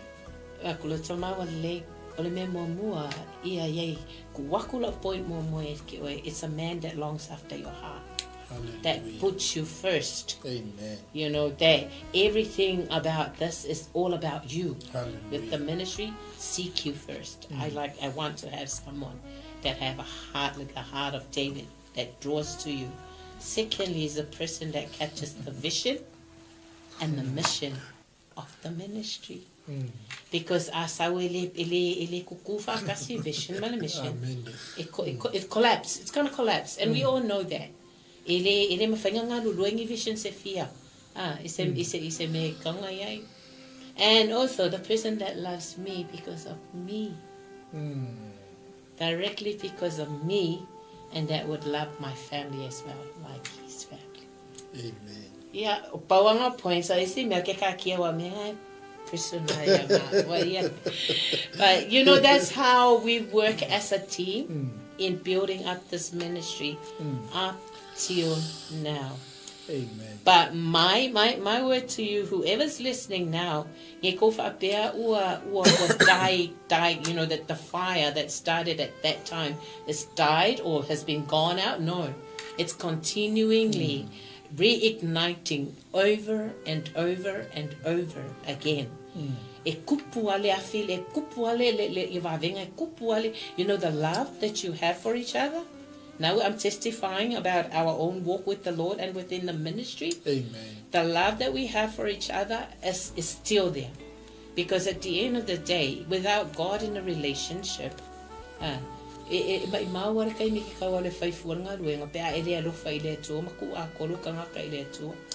as we work as a team, we know God put us together for a reason, and it's for Him and for His glory only. And so that's how we work right now with everything for 𝚟𝚒𝚙𝚢𝚪 for ilangai o le nganga pa ia le na le tua o lo fa tonu for lau ilanga luenga o lo fa nei ona o lana nga luenga e lo se ma nga luenga. So I'm taking up our time, but praise the Lord. That's it from me. Hallelujah. Praise the Lord. Amen. Ia, via le atua ne fiafi. Tatono lo o nei la vale angale le yo le atua ile tapo ai mai fo so tato watu no. Ia mai se fo yo tau ainga o mamoli mai alo faanga moli po o so lua whanau whaleanganga le tele ma le anono ai. Ia o so lua whanau whaleanganga fo o tele mai loa pen ma Payanele swafa po fele mafuta mai. All I can see tonight, we still love you, our spiritual parents. Matia lofa tele lua mato faleanganga ia lo momoli me lo fanga mo po. Lewa ya inisio va en chacho. Hallelujah. Por kalame ua tali ele fale tua ma ua lama fai u fol chacho por kalame. Ile mai tau atu fo ile moli mau ne fiafi ono leua chacho o tono mai lava ile au ngau au te ol nei fa tal noanga le ase lua respond ina ua lua langona fa tasi mai le tua o le fina ngalo le o le tua ma le fa tofala inga le na o mai le tua mo le fio le pe ona ta ua I lau wa ai to tonu o le company wane ale ne ia fiafi lau sunga fa fengai o la kilo ka va sa mo o le se fenga venga I o le company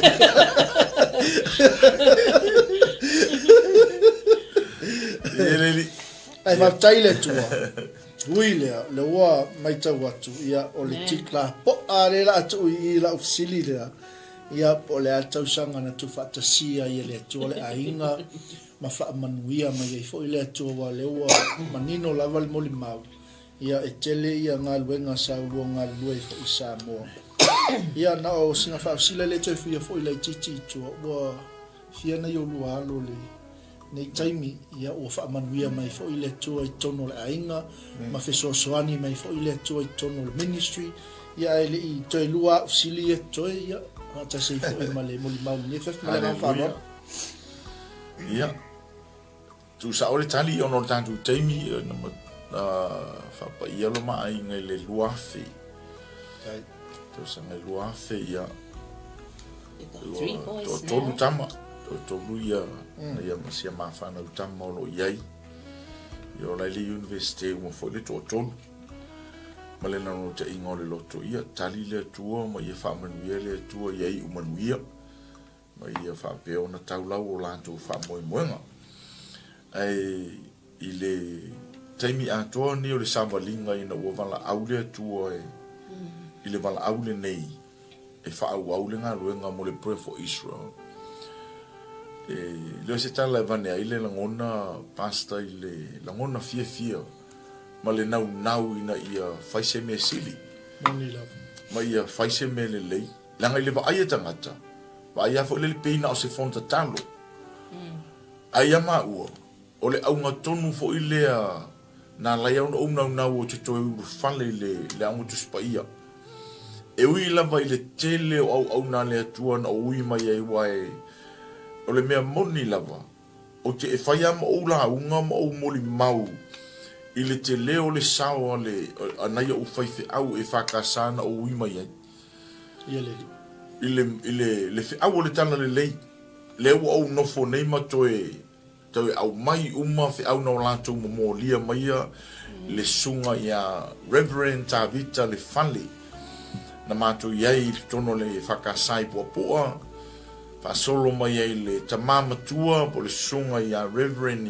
Yupeli polo ye sa unga lue le au tala vouma le au fai pese I sinamonga oka se matango fio le lanto fo ya o ongo le tana le lei ia I uina wa suia leo langa ma ile tala lei fa pentekoso ma o fa longo fo ila ya o onga le tamaya Williamu ma au no manei na ui mai ai ele mai le ngala le mai le ngala e sa ili le fionga fa uina le tu le ana la ya ona tu fanle le on tu spa ia le Kape Bible College ina ia sanga una ina le loto ma ia fa tupula ia le malama ya na fionga ono le nei na le te au tele le tala le lei fola le wei nei tele ia o tala inga tu va pele upo le tala inga tele o tala inga ai o fe tonu wale ia le fina ngalo le atu o fe tonu le sao o fe tonu le tonu ele i manatu la pe ma Maria e na le o mai e tangata e te talo a o le naunu ta inga ia wha mautu le mawhitanga ma le atu. You have to come and pray, but the main reason is your own intimate relationship with God above. Ia sili anti o ona e nau lau mawhitanga. We can go to the church every Sunday. We can come to the prayer meeting every Saturday. But how is your relationship with the Holy Spirit, with God? Wa mai le mawhitanga le ma le atua. Langai moni ele fai la unga le tatou tunga lau pinga le Vason te nei pastor. O le stangata na sawa I tono tapo inga praise the Lord, hallelujah the ai mai le asonga fua I le astonai. Tua ese ale soifuanga I ola. Pela le winga le famtalanga. It's not just a prayer meeting.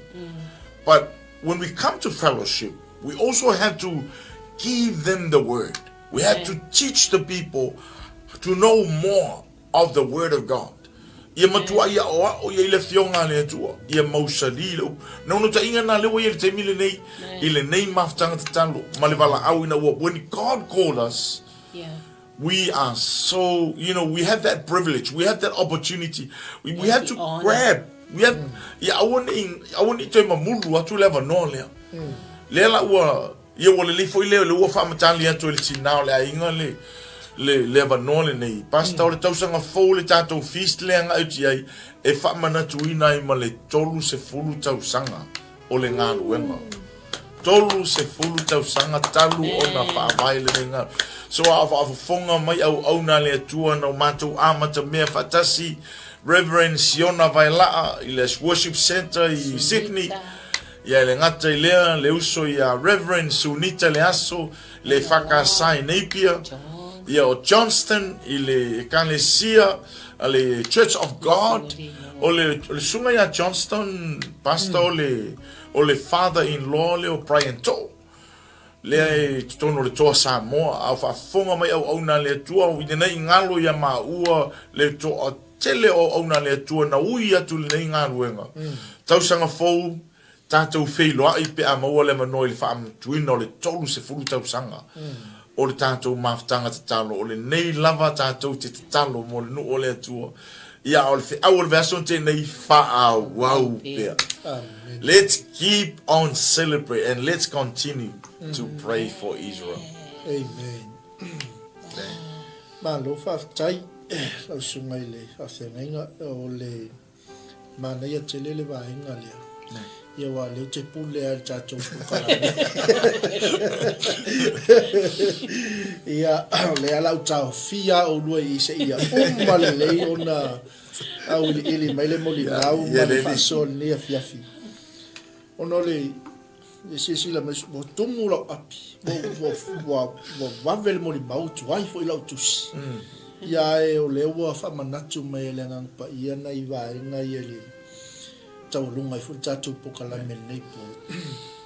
Ona le sata ua ele tina po le faltuia Maria siona tua a. Ele leike le mele o le production Ele I aise langona ia le vua mai le lise le fale tua. Ia le ua tali le tua le tata.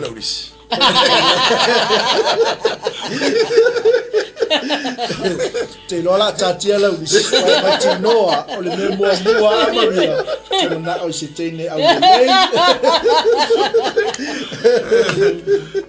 ia o sau no foi lo sunga fela o fau lo sunga le pule o pokala sa o lola le mol mau le fai fe au na sau nei Zealand sau fe tau I male e cinco fai fe au sau nei fe tau I male tene swa fa ya kisa ana na foi to sa mo fai mal tatalo fe tama ia mai se tine au le leila pe o kisa tu sa o le mana o ele ai fai ia le tu faftai o le pe o le manuia lo to no o nei vaenga ia na lua sau noa i le fia. O lea lawa ua whaangalu lua e le atua mea uma lava i le isiona na tu e le atua i le loto al fale tua whaatasi fo i malausunga i whawhiangaina. Ia leli. O le ua matua i complete a to le vision ma le vision. A le ufa longa tu le fia fil nei. Prayer for Israel around the world o le tausanga fau. E lesta mai celebration le tausanga fau pa. Natu se i umana mawole le vanoa le au na le to mal fa tu fa la utele atuai. Ai o le vainga muli le fia o samtalanga. O fea tonu la tausanga le ana na mata fa manatu mai lo le tausaminga le o le fale apitanga po Samoa pena mata nei. Ia masei o atu lava i le taimi vaso lentene le sa tatu ia le wota muli mawina fo i le fa maoni o le tua ia mai tau atu tole su tausanga le toi titi atu tusalo matua ma le matua na mistia ia fa taile li pe o le vaenga muli na le fia manino i fo i por kalame masele fa fonga mai o se tatu watu no ia o le afo ise whātou whala inga ua e whamanatu ele nei tau sa minga, tau sa ngaumpo sa moa po i nei. Malangang whaloa? Ne. Whaftai mo le whasili Pastor Mike. Tusa na ile amatamatanga mai ngā ile ina ua amata le ministry a na whai ala matou e whaletami na whai ala matou Feast of Tabernacles i Samoa. Na whai la le Peace Chapel. But that was 1997. Ole 97 tato Hawaii 1996. Yeah, ole mafuanga fo wa mai ele atua e amata ono le manui o le loto i le kaiminga kaungu ua i o le tongala wa pinga lea. It was something that the Lord was doing in my heart. E te tau fo i te tono awhai o le whamanatu tono o Israel. Why can't we do it at home? O ngā to te lo tangata tātou e le ingi, e le mawhaina ho. Ia, Malaysia menga kua le li loko, kalo sia fo ngali waktama. Ano ngei wha peka i leka kaunga koe misi se sui o Samoa, e sau tonga lau pinga ni tono Israel. Amen. And you know, the greatest thing with me, that ngā wa o le toi alu Israel ia, a le wa iei tatou sui, wa kele kako sui wa o. And I'm so blessed, and I say, thank you, Lord. Vai sira fia ele ile nau ta ingo le loto. Awane I to e misi ni sui o Samoa. Ona o I tonga lawa pinga nei, ona le upua le tua. E wha manuia le tua le tuno. E awai tonga lawa pinga nei. Pei ole aunga na mara wha moe. Ole male au tua. Ina uto e malama fo ile upua le tua. E ta tau ona tatou tapua ia. E tau ona tatou wha mana tuina. It's to see kato fa manatu pe ole upu fa faila aunga fa wau le maftanga male atua fa wau la to fa manatu ina ole atua so ifo lo langa yeso unga. So it's more like the Feast of Tabernacle every day, but a specific day na tala no ile to ya Israel ya ona o mai fatasia tangata e peru malava, especially men. When it comes to this feast, men has to go. If you're out of Israel, you have to go in Israel to celebrate these feasts. If I pay na fo ilai ainga lala le me tonu la na nai tonu sa mo le iwa ono na matai na faila mato Feast of Tabernacles i le Peace Chapel. Or like kiki ar fale sa le Peace Chapel ta o matai na. Yeah, and then lately we do it off and on from the time until wata nu mai lo ine New Zealand o va ia tu o manatu ai le mau mai ngai New Zealand. Na mau mai e vai na yo matua ina wa mai shau tama ine ine New Zealand o no lo na so fo malolo ina fa pele mate to fo I Samoa, but we end up not going home. We stayed here ala na ya ala to na fa ba wina nga ruenga I Samoa. So ina wata no mai New Zealand ma fa mau tu New Zealand pela o New Zealand le to e mai e lo le to fa wa le fa ngo tonga lo pinga to fa wa le am tano to fa wa to amata ona to fa wa ile to saminga fale apitanga. So I'm looking at around matonu mai 2003 to 2004 mako kangu mai ai So we're looking at about 2010. That's when we are actually kind of like start rolling with the Feast of Tabernacle, but slowly within the ministry. We build it in the ministry first. So na amatai te tono ngā ruenga whakale ora tui tapu po ele mu. Ma amatan tui whaamalama ma whaamatala langa ele se me ke hea lako a koe whaamangako. But people don't really understand what a Feast of Tabernacle is. So we started off in teaching of what Feast of Tabernacle is. Now tele le fale ina ia malamalama tangata ia o taimi o tangalo pinga. Yeah, now everybody has an understanding of what this feast is all about. Yeah, be ola matangala na whaamautua to in New Zealand from 2010 we started in the ministry and slowly moving on until now. Le wa makalonka kala I ekalesia. Wa matanta tala I ekalesia. Pe wa se mea nei wa since, if I can recall back, 2016. I think it was 2014. Na koe a maka I longa aval au ekalesia. Na matai na but na whailai o ile hola, le War Memorial Hall, le Mangry Bridge. Na tue a matai lona wha koe kapu ela ma amatau na wala au ekalesia toe o mai te tonu tonga na pinga whalepta. So de la wa nga ia o mea taimi ne lo wha awawa ia tata tonga na pinga le ia. Amen. Ma lo whaftai. Ia wa umala waenga nefiafi. Na tu fo ia I mole atu se whaftai nefiafi. Ia te lo le avanol nei. Tu na tu lau sunga ili whawhianga inga Misa. Ia malwhatua. Se whaalai au mole mai mua mai o le tatou a inga I le tala le lei. I so se tuli manu le nei la lulangi o lo maua mai ai.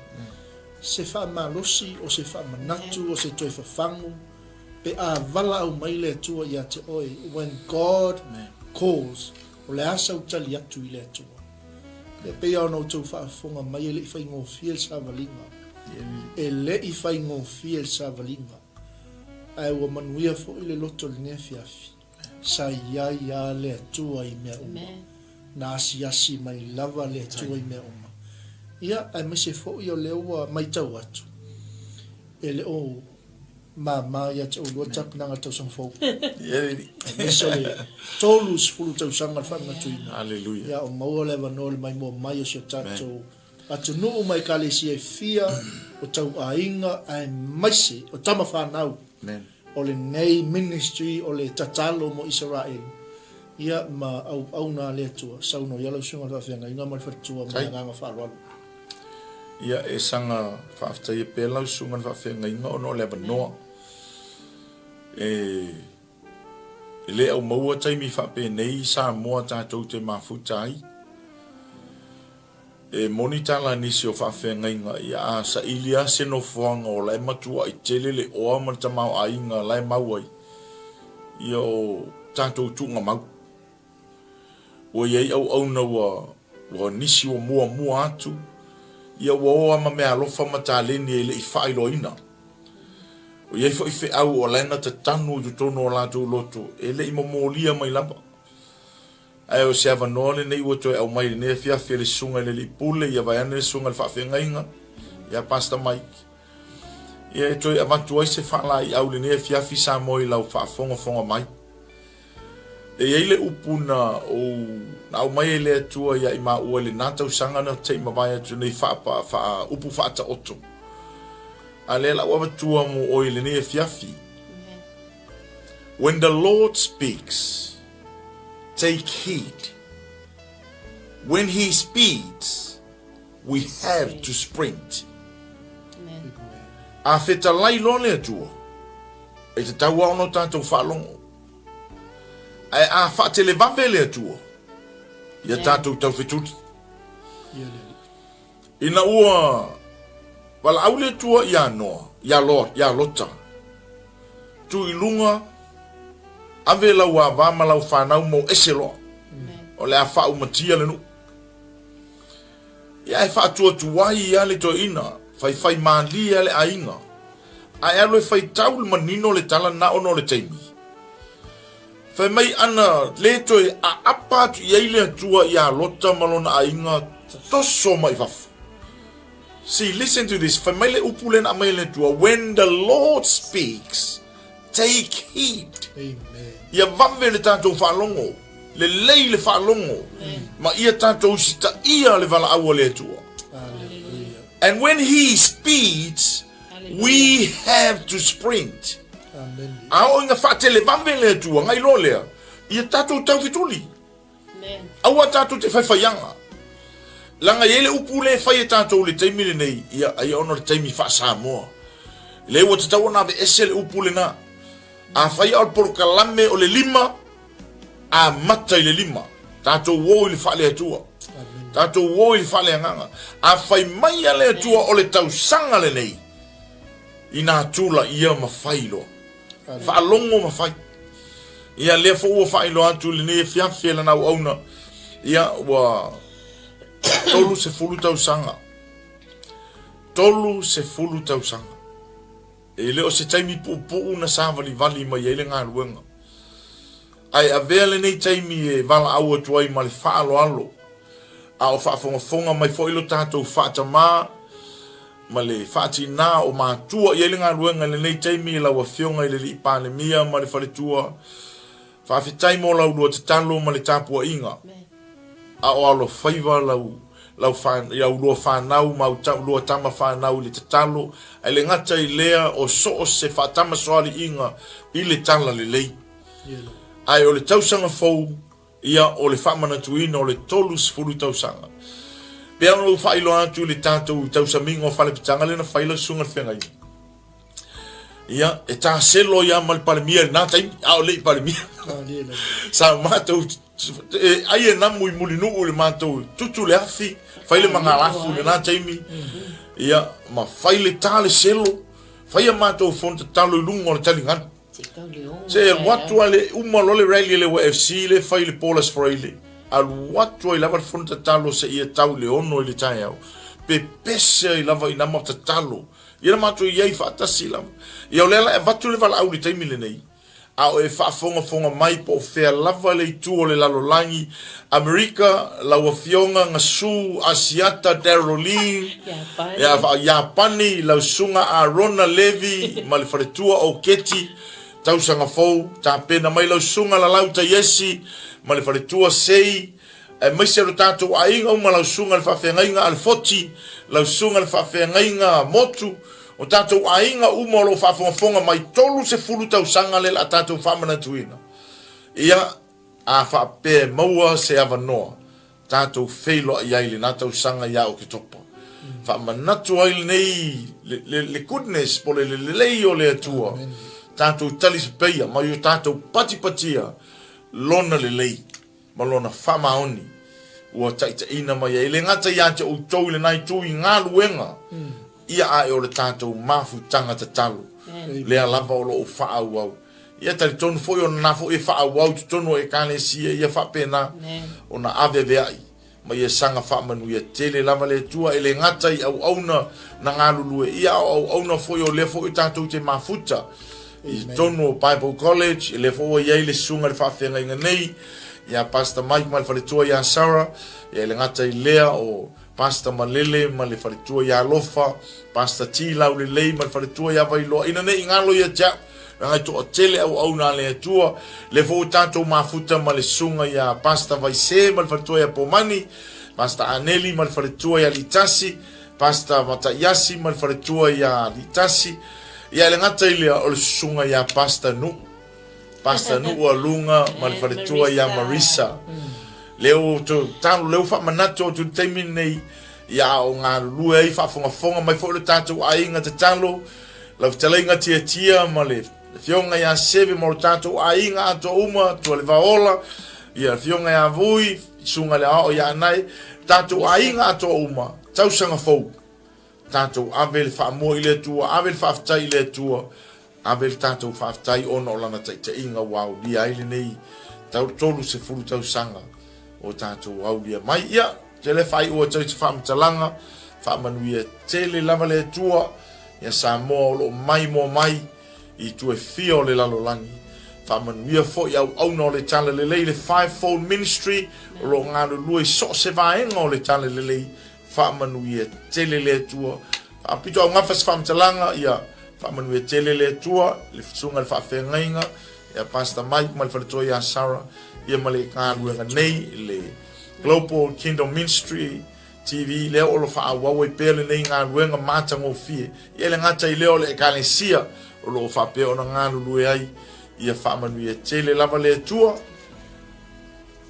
ia hono leo toi whamanatu mai le tina ia le sunga le whailaunga ia Dr. Reverend Yeti Mangeo ma le whaletua ia Palepa whawhetai tele lava mo le tali vala au awalo atu ai mo le aso whapa ia ina o le lolualo whawhetai tele whamanuia le tua ia whamanuia foi le tua Dr. Benjamin ma le whaletua ia Simotu o tā pena le malanga mai mo le whaunga anga le lei le tua ia mai se lo tātou tamapule sunga ia Dr. Reverend Whapa ia ma le whaletua ia Heather tuinga mala ia mai se le ngā luenga le Akape Bible College I papa toi whamanuia tele lava le tua ono le suafo Yesu amen Amen.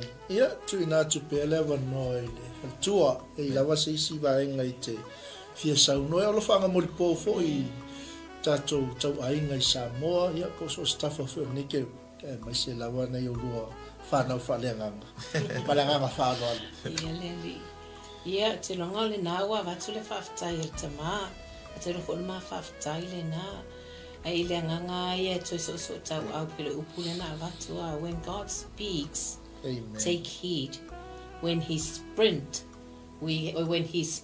we have to sprint langa I le to telefo yo I tātou le taimile nei pe ale upuna whai atu e whai tātou nofo ai le ngaruenga le atua so I'm talking from pastor's perspective sides e ke kalangola I tūlanga yo tātou e tutu tai o ngaruenga awa nei mutalo oli malo fia e te ngalue whataita I ngā ruenga le tu.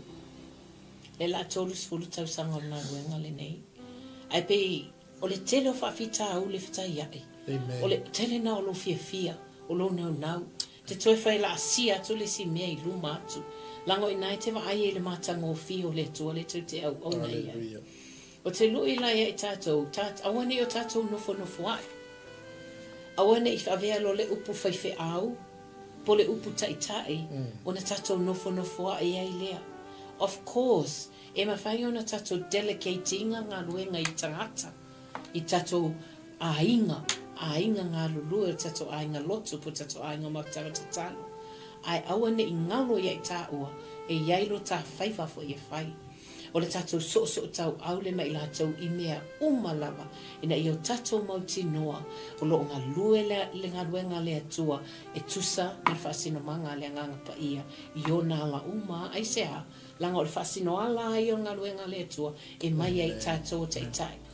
E te tauwe o na tātou wā ai o nai o tātou whanau whalea nganga e mana o mia le sosoani le tele o teinu. Ia tau la mua I tātou o teitai. Pe o le tapena ina o le fale, pe o kua le umukuka, po o le ale me iai, ia tau la mua I tātou o taitai. Ai awane a vea o tātou tūlanga wha taitai, ma mea tātou te nofo ai ai ngā lulue le lautele o le ahinga o le atua. We have to be the first one to move. We have to be the first one to be there. To make sure that everything is well prepared mo le vi ingo le atua. Awa o le ngā luenga nā whataitai, o le taitai o lo au auna. O le taitai e te le tui, te lo teime te tauna e au auna, o lo tū mai tua ma ewa ai, po whie mele a ngai e ngā luenga. Te whaifoi nei sauna e tūle I numa ma e tiritilo atu, that everybody is in line accordingly to the will of God. Peno sina utoi so atu la titi le I tātou ngā luenga. E me se lawa I tātou nei o lo tu I luma le foe, o I tātou lo au mai e le atua, ia whi au mo le ngā luenga. E au ia I tātou ona wha amua lava, ona tātou ngā luea ina mea uma. ai le i o atu le taimi e pasi atu ai nei tato ainga mai la tolo fa pena ona tu mai mare malosi nei tato ainga fa le nganga o lo lango sua mai le ngaluenga le atua o a fo ini me po a me au tala vo we fai a wona ngalo e tu e tatawana e ia ina. To be honest with you, le tapenanga le ngalu ngai ale feast. We gotta make sure te lo fai atu nei o se a le me tu ele tu e malo tu e le mawhinga misi ai. We have to be there. We have to be there. Have to make sure o lai ngalu lue fa tasi mane fa nau e matu i loa o lai fa longo mai fa nau yo ma leo. Malato i loa i o le lango sua i lato o lo o iai fa tasi le teimi lea a wale tapenanga le alu iai.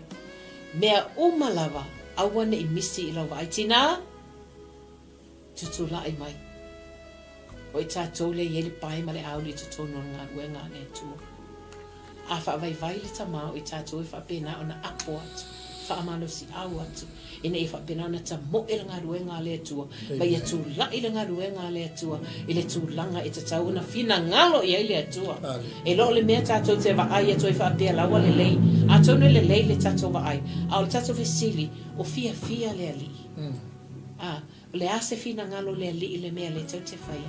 Tau te loa ale mea ua matua i ato lona le le, you would feel the joy of the Lord within your heart. No matter what, bo uma le tape nanga wo uma mea uma, a te savali e lunga le vaile o le oli. O lo e a aua yama e ta ele ina, o na laua e loa, you have done your part. You've done your best for God, and He has come to bless with everything. Na wo uma o ye tape nanga. Pero si au nato so tau au atu, moli atu e rofa anga, pero moli atu e le tama. To all my children, thank you for the night. E ma losi ale leo mama dad, but because we love you. And we want you to walk according to the ways of the Lord. E tau te rofo i le alo le maa upu ia te o tau te lo teimi. Au tō mata mai. You know our hearts for you. Te loa le leo maa loto mo o tau. Mo te mana na o tō ola mata tau i le li. I o tau loa le atu e te mi uma. Ma te le iaia te o tau te mi uma. Ma te whātu o le nganga pa ia le naulo ia te o tau le te lo teimi. O le nganga pa ia foi na te whai loa mai ai maa ua mea uma lama. E tu sai malau tau savalinga. But we love you and we just want to say thank you for the night. But tai lau tau wha longo. Whaftai lau tau lango. Whaftai lau tau teimi. Lai lama na mai loa lana whaisu enga. But you tried your best to do your exams at the same time. That you were all at practice. Tape nango le tunga lo pinga. Watoi no foma baba ai via leli. Amen. Vi ia leli ono o to. Amen. And I pray that you will continue to run according to the word of God. Ia ola o to, ia o to tupu ai le upu le tua. Tina, whaftai. Whaftai lo tō tutu la i matatalo. Whaftai fo i pole ale teime whai atu o tato teime te talo lea i lea i asa sia whawai vai. Tō tutu la i a pole ale teime mal awa tuai that we had to raise up. Tutu la i lunga matatalo. Ina ia whapena o na so longa le lei. Ia whaatau tainga o whaamoemoenga uma lava tama whawhetai. Whawhetai. Pole alawa se leo pa au papa o tō mātua. Whama lulu atu, whama ngano mai fwoi maa ua o tō mātua. E tō te iloa le lei o maa loto. O tō maa na malama fwoi ei maa ua. Mane ngā ruenga. Me fwoi nai le te uwhiuwhi a tatou tala te lo te, because you know us. And you understand our hearts. So te maa na malama lei o maa loto mo maa whaturu ngā ruenga ne tō. And thank you for the unity that we have in our family. Thank you for the bond that we have. And thank you for the love that you have always shown. I mea malava leo tato wa ia le au ma folo le li. I le aso tonga lo pima. O le tua le da. Like how we said, that is our God. Amen. That is our God. Wana le say no ye ova le mawhai ona sato whai se mea. Au le tua le nana ia te tato le tua Israel. Le tua Abraham. O le tua Isaac. Le tua Jacob. Le o tato whatu tua ia, o le tua fo i nā sāmo. Ma le laro langi atu. Tui mo le tua le whaatai mai, pe ona whai atu te susu atu le tamaa. Le mana whaatai. Mani e te lele atu e atu o Sara mai whāna. what you're doing here is amazing and it's a blessing as well. Ia vi ia le ali ona o ngalo nga le le fai molona fina ngalo e mesilan tala le le de la lolangi ato. Ia fa mulia ma fo le to e ma o nei fa ta fa nga ina pelo ma fa ta wa. Ina e mon molia twaila na upuela nga tailea o le tapu e ina. That's our main thing within us, my pastor Mike, is to nurture, is nurturing the hearts. In nurture hearts, then we put them in a final training. And train them with worship, being a worship leader, train them to preach the word. E o malwala awale tua ina ia hoi faila tonga luenga wala tu lua ona fati no nga luenga le tua. So that's all part of the ministry o lo faile taimile nei o le ngaluea ina male tolengi ina o le au tau le tua. E o ale taimile vala awale li ina e tatou whanau. They know what to do. They're standing on their own 2 feet and say that we are confident to go and preach the word of God out there. I le so ni mai o le nganga pa ia I fa manuia le to ia Israel. Tatu tatala no fo le nei afiafi langona lava le oli. Malo langona ina fo le mamalo le to le menei. And I praise God for this small room. But there's a greater anointing in this place. And I believe in that there will be more souls that's going to be reached from this, from this TV here, that it's going to reach a lot of souls for the kingdom of God. If I'm going to to le nei afiafi, is it tato fatata no nga fa manuia le to la fa fonga sa mo fa fetai mai mo mai. If I'm going now na mo was afiafi malolo nga le. Ai fo I matu maulevi inga le tu e le o matu tangata. Amen. A le ingo le tu e tu mau ye te le e ala le nei porkalame I le nei taimi e fa avavau lava. Ono Yesu. Amen. Amen. O moli atu le whaftai tele lau mai lau sunga le whawhianga inga Misa pe fo I le whaltua ia fui maono le nea fiafi uia in tātou so tulu fo I se tātou ai mangele nei ia ai le mwhai lava o na tu uale whaaloalo I le tai I whaaloalo fai lau leo ia ma sui fo I o le au nanga le Global Kingdom TV I le mai mota po I mai o le au whainga luenga tofia le atua lo auto wa mai ia mai se fo I o le tapo inga Samoa tau ainga wo mai masani o le tino ke wiso e mo moli tele atu le nganga whaftai tele I le lua wha malo mai ma le tali wala au fo I e tusa ma le polo kalame pe a wala au mai le atua a wale mai moa whaafonga mai e le ngata o tupulanga o tama mteine o le malo le atua o alo ma whanau tama whanau e kalesia se I toi mati ma toi tapu e lo latou soifua e ala I se moli mau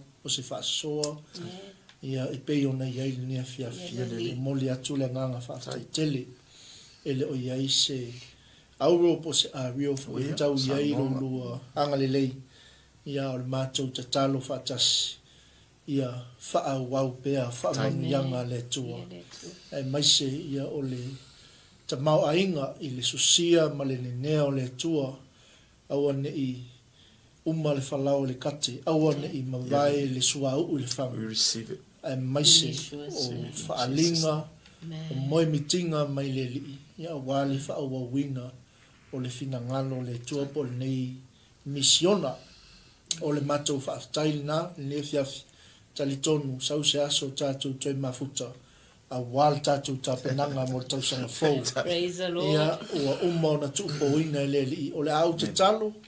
Ia te talo le ainga o le tua. Ala ngai tele mea le lei. Le ua tāpena le tua. Le ua momoli atu fe au. Mo tātou sa mo le tuno pele. Tātou tu lai mai. Sa moa ala mai. Whaaftai lau te talo. Le ua manuia le siinga ngase o le whainga mano longa o se o tātou ta mate tai. Fionga le lipa le mia ona o la o tau te talo. Ia whaamuta mai leo se whaamtalanga Samoa e matua atu le au nanga le Global Kingdom TV channel I lo titi whaitama. Le ase upu, le ase tala o le longo ma lie fo I lau whaafonga le ne fiafi ua whaangalua tau I papa I lau whaafonga. Ia o I mangalo se au nanga li nia fiafi whai ia o masui o le sunga le whaafiangainga ma le whaitua e matua atu I nā le au nanga Global Kingdom TV. O I mangalo I tato uma I le toto o le tamai ma moyo Yesu Keriso. Ia, mea nei taimi, whaamanuia tele ia sauninga pa ia o le malo le tua. I so o se fata whai taulanga I fia. Ia e mai se foi o so o se tovini. Ia wafo le tapena atu I le whai ungo le neiva yaso. Mana lana upu folfola. Ia na au auna e mai se o so o se ministry, so o se group. Ia o lo whapena au na iai le anganga o le tua. Awa le tala ina ma le misiona. Ia o le matou tala lea, o le matou whaftai lea. O le matou o ma le sunga le whawhiangaina. Ia e whai se tau singa o le mea fiafi. Ai o te wala o lia lau sunga le whawhiangaina. Se tatalo. E tapuni alo ia e tatou po kalame mea fiafi. Whaftai. E tuailo mātou tamā. Mātou tō mai whaatasi malo wajunu o I nei e fiafi. O mātou tai o auna whaale tala le lei, whaale mālo.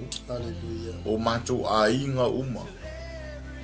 E lea se me mātou te mawhaia pe ane whaatasi mai la o fio. Moni lava. O mātou whaalongo le au le nei e fiafi, when you speak, when you call us. E te tau ao no mātou whaalongo mawhaia lo lava fina ngano. Ia, muli au loina e lo alofa tu noa le li e le sabalinga. Au wha au au lo mātou whalaunga whai ule nei tau sanga. Ia, mea lo au wha malolo ia u auna. Lau wha malolonga le li e o lātou tino. E le ngata I leo le nganga. Lo watu nuu atoa le li e o whainga malo le li e. O whainga filifilinga. Mātou tu atu ia whaia lo lava whina ngalo. Aua lava mo mātou loto le li. Alo le tala le lei fola I le lalo langi atoa le li e. Ola mātou talo ia iai ma le nganga pa ia o oe awa oe o le whaia o ngasili. O lou mana e ma whaia I mea uma. A tasi mai oe le neia fiafi a nganga pa ia tai la o fio. Io mātou tau nu I ainga le manuia. Au sausauina I mātou uma I lo lava toto Yesu Keriso. Ai lava se mana o ngā lilo o iei se tasi le neia fiafi. E sila fia e lau o fio mea uma tama. Ia e tali. E tusa mano lava alofa tu noa. Pa manuia mai le neia la leo le li e. Pa au le ngā ruenga fola o le tala le li. O au na lo anga I mai tu maulau whau unga. I so se mea. Mātou talo fo ia tele. Ia tele lava ni nganga e manu malo ina. Whalau tele ina lo malo lo mātou atua, mātou talo le li e. Whamanuia I lo mātou tai. Ma talo le li e mo le li pāle mia e meise o le whaletua. Au iai ili nei atunu o no sa ili ngā malosi, sa ili ngā tonga fitinga. Ia vea le li e ma whalai au whaasili ngā malosi lo lātou I taliu atu.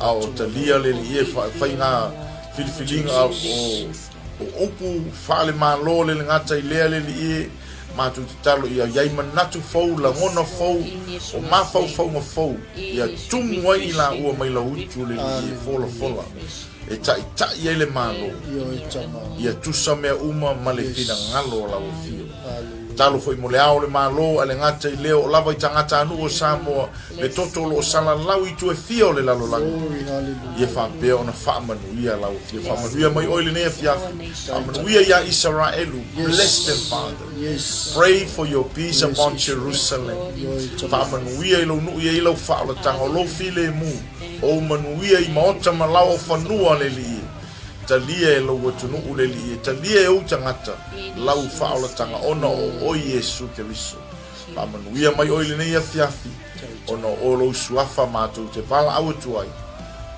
Amen Amen Ia soifo ia sa mo le tunu pele manu e tele nei weekend Shalom Shalom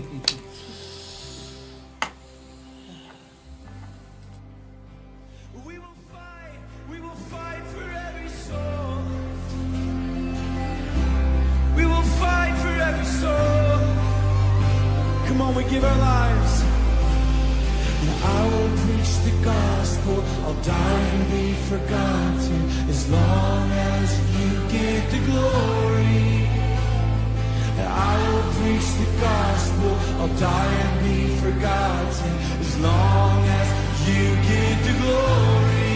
Oh, I will preach the gospel, I'll die and be forgotten, as long as you get the glory. Yeah, yeah. And I will preach the gospel, I'll die and be forgotten, as long as you get the glory. Jesus, you're worthy of every tribe and tongue, and so for your glory, till every soul is one. Jesus, you're worthy, of every tribe and tongue, and so for your glory, till every soul is one. See the harvest is ready. We have to know, we won't stop till the whole world knows the power in your blood to save every soul. No, we're not ashamed of the gospel. One more time. And the harvest is ready.